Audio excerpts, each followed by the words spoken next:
Ng'okuwenja akalulu kugenda mu maaso abeesimbyewo okukiikirira abantu b'Erwemiyaga mu disitulikiti e Ssembabule okulwanagana n'okutiisatiisibwa byefuza akalulu kano wakati w'abawagizi ba Theodore Ssekikubo ne General Emmanuel Rwashande.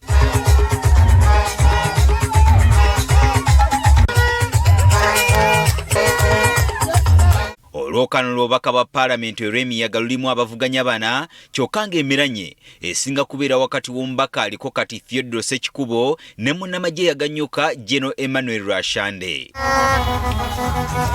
Olunaku lw'eggulo Theodore Ssekikubo yasiibye atalaga ttawuni kanso y'etuusi kyokka bwe yatuuse mu maduuka g'essuula agambibwa okuba omuwagizi wa General Rwashande n'asikayo effumu n'alisonga mu bawagizi ba Ssekikubo ng'abalanga okkuba olukuŋŋaana mu kifo ewabadde ekipande kya General Rwashande.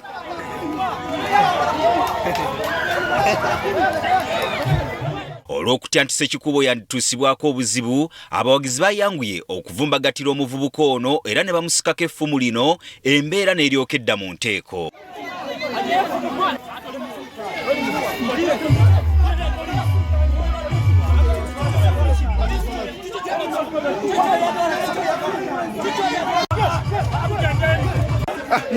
muleke vayo. Omubaka Ssekikubo yakubye enkuŋŋaana mu bifo eby'enjawulo kyenkana ku buli kyalo kyokka buli kifo obwedda mwatuuka ng'asanga abawagizi ba Rwashande baataddemu dda ebifaananyi bya General Rwashande.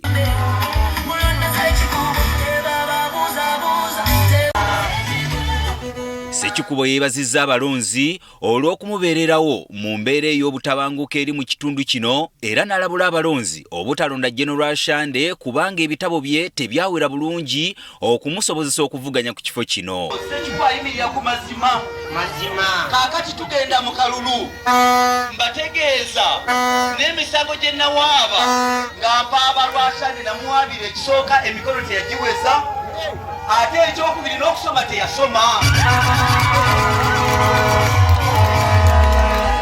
Ssekikubo era asinzidde wano n'akiikira ensingo essiga eddamuzi olw'okukola enteekateeka okukyusa omusango gwe yawaabira Rwashande ng'amuvuna n'okwesimbawo nga tasomye kimala okuvuganya mu kifo kino okuggyibwa e Masaka gutandika okuwulirwa e Kampala. Agenze abali bansi bab'Essembabule ne Alinja Precious kwe nawaabira w'Essembabule ne Rwashande ataasoma w'Essembabule ne Rwashande ataweza mikono w'Essembabule.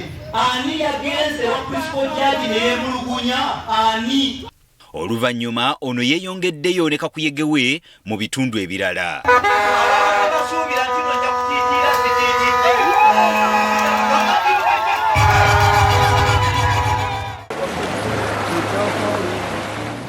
Ate Buvuma abawagizi b'ekibiina ki NRM banyiga biwundu nga balumiriza bannaabwe bannakibiina kya NUP okubakolako obulumbaganyi ne babaligita emigoba nte nga babalanga kuwagira kibiina ki NRM ekibasibye mu mbeera embi. Twali wano ne tukubalaale lwaffe ne tumaliriza bulungi okulisa ntuma n'agenda.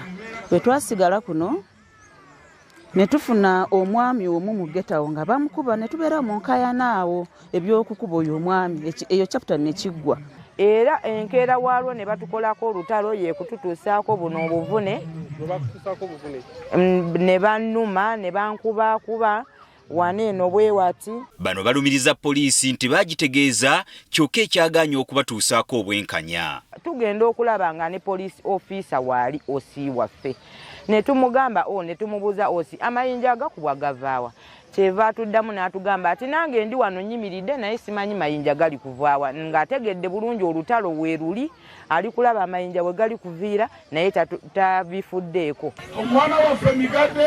Okwogera bino bano basinzidde mu lukiiko olwetabiddwamu ssentebe wa NRM wa disitulikiti y'e Buvuma Friday Wandera ng'ali wamu n'abakulembeze abalala mu disitulikiti eno aba NRM wamu n'akulira akabondo k'abaka ba NRM mu Buganda Robert Migadde Ndugwa n'abakulembeze abalala mu kibiina kya NRM. Richard Edaru akiikiridde osi w'ekitundu kino mu lukiiko luno agamba nti bwe bakizuula nti bano okulwanagana kwabwe kwa nsonga za byabufuzi omusango ne bagumma amazzi. NRM and NUP, they were there arguing about politics. Now when they fail, they are running to police. Police? Now we received their complaint. But later on, after getting the clear information from the witnesses which were there, they were on the road. That's why we did not give them a go ahead. Ombaka Migadde avumiridde ekyabakuumaddembe okulagajjalira ensonga eno enkulu bweti erimu n'abantu abanyiga ebiwundu. Onaga banyononera ennyumba ensonga za byabufuzi. Ono n'agamba n'akolaga n'ebiwundu nti bamenya engalo ensonga za byabufuzi. Naye ate ne baloppa ensonga zino ku poliisi n'ezivuvuba.